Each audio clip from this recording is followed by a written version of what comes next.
So the song is about having a conversation with my grandfather while I was on acid in the Himalayas 7 months after he passed away. Wow. Wow. So it's interesting. Yeah. About 6 7 months, my grandfather, I had a really special relationship with him. I lived with him growing up.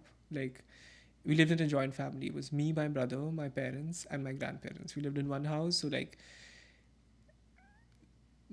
my grandparents were like a really big part of my life.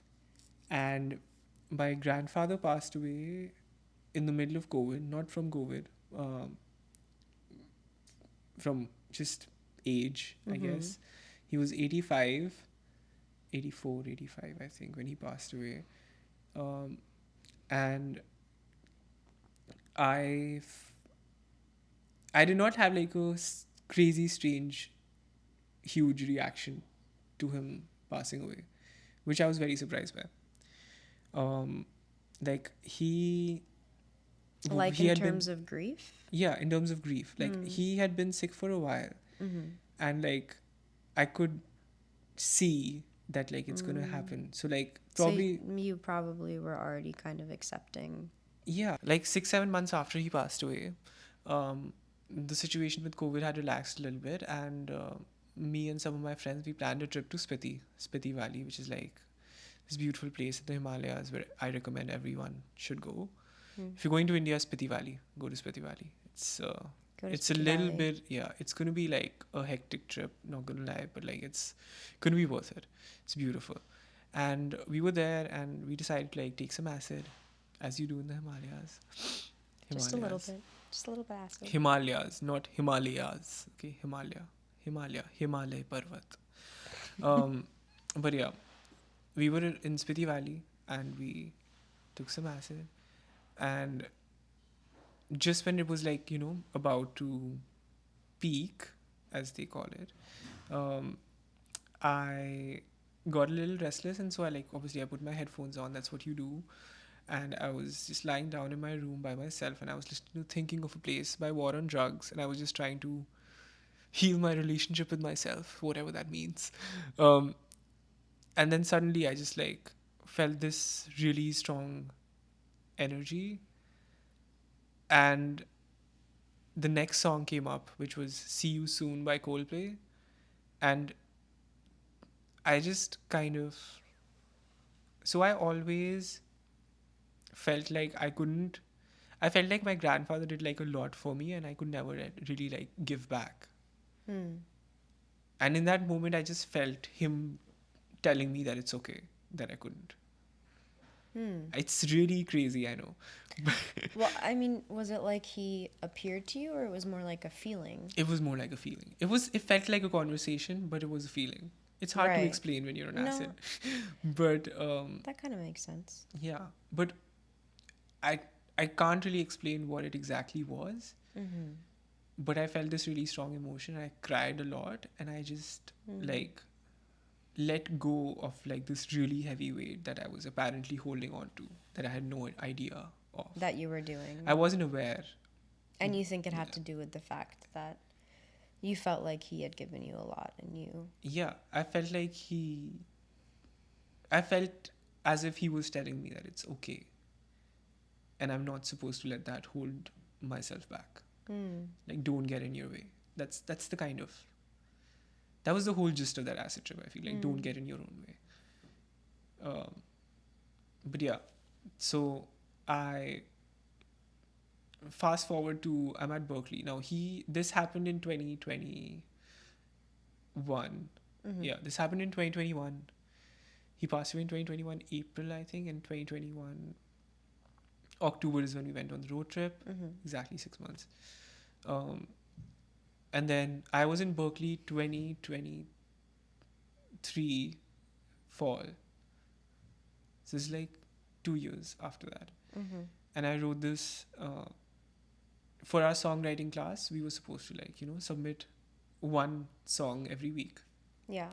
Um, and I hadn't written the song for that week, but I remember sitting on the piano at Berkeley, and like I'd come up with a progression that I liked, I liked the way it sounded, but it just kind of sounded too much like War on Drugs and Coldplay.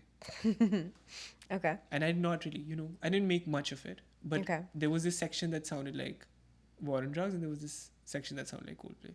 Like, Right. it clearly sounded very, like, derived from those. Just Like was that intentional, I or don't very know if other- unintentionally? It just happened. very unintentionally. I was just like playing around on the piano, and I really liked the progression, and I came up with a melody. And when I started writing lyrics to it, I realized that it's like, actually no, not even when I started. When I came up with the melody, I felt like it was very close to Coldplay. And like a part of it was like something that like reminded me of War on Drugs. And I remember I had written the chords, I had written the melody, and I wanted to like come up with words for it. And it was really hard for me to come up with words for some reason. And I just kind of deferred it. And then the night the submission was due. The submission is due at 12. I sat down at like, I think 9:30 or 10. And I just started writing something to it. And I don't remember what happened. Like, this is what makes me feel really happy about it. I don't remember. This is, one of those times where artists and songwriters say that like it just kind of happened and we don't know what happened. Kind of when you hit like a flow state. Yeah. This was the most intense kind of flow state. I honestly, like, I've written hundreds of songs. I've written by myself, I've written with people, but I've never experienced what I experienced that day. Wow. It was just like, and it's not like it was a long song or as if I like worked a lot. It was, I don't know what it was, but very clearly I wrote something down, felt this really strong emotion, and I kind of felt as if I was back in that room on acid. Interesting. For like a few minutes. Yeah. It was really strange. It was like, when people say that psychedelics have flashbacks, it felt like a flashback that came with a song. I cannot explain it in any other way, but I'm just like grateful like you kind that of like I was a stepped part back of it. into that just to collect the song and came back. Exactly. Interesting. Exactly. I just kind of did that. And that's what that song is. And this was how many months after you had the acid trip? 2 years. Oh, wow. It was 2 years after the acid trip. Around the same time. It was October 2023. Yeah, exactly 2 years after the acid trip. I had this weird flashback while I was trying to write a song, and it just kind of came out. And it is the only song from my time at Berkeley that I did not change anything about, like the lyrics and melody. Like whatever came out was it. Yeah, like all of the other songs, I would like write a section one day, write another section another day, or work on whatever, improve on whatever I've written already.